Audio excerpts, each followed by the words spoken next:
నిన్న ఉదయం నుంచి ఈడీ ఐటీ అధికారులు కవిత ఇంట్లో సోదాలు చేశారు. అనంతరం అరెస్ట్ నోటీసులు ఇచ్చిన ఈడీ ఆమెను అదుపులోకి తీసుకుంది. అయితే తనపై చర్యలు తీసుకోకుండా ఆపాలన్న కవిత పిటిషన్ పై సుప్రీంకోర్టు తీర్పు వచ్చేంత వరకు ఎలాంటి అరెస్టులు ఉండవనే ప్రచారం జరిగింది.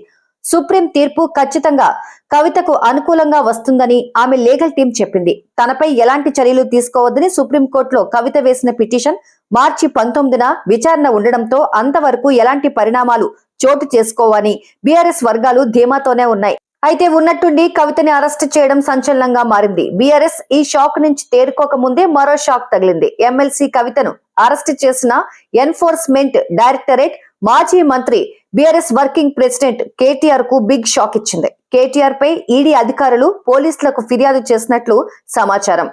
సోదాల సందర్భంగా అధికారులపై దౌర్జన్యం చేయడంతో పాటు విధులకు ఆటంకం కలిగించారని ఈడీ ఆఫీసర్స్ ఫోన్ లో బంజారా హిల్స్ పోలీసులకు కంప్లైంట్ చేసినట్లు తెలుస్తోంది. ఈడీ అధికారుల ఫిర్యాదు మేరకు కేటీఆర్ పై పోలీసులు కేసు నమోదు చేసినట్లు సమాచారం.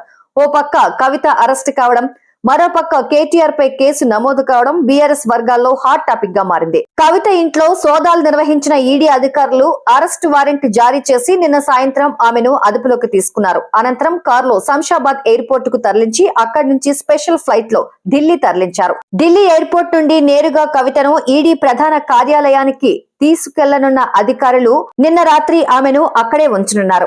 శనివారం కవితకు మెడికల్ పరీక్షలు నిర్వహించి అనంతరం రౌస్ ఎవెన్యూ కోర్టులో హాజరు పరచనున్నట్లు సమాచారం. ఢిల్లీ లిక్కర్ స్కామ్ కేసులో విచారించేందుకు కవితను కస్టడీకి ఇవ్వాలని ఈడీ కోరనున్నట్లు తెలుస్తోంది.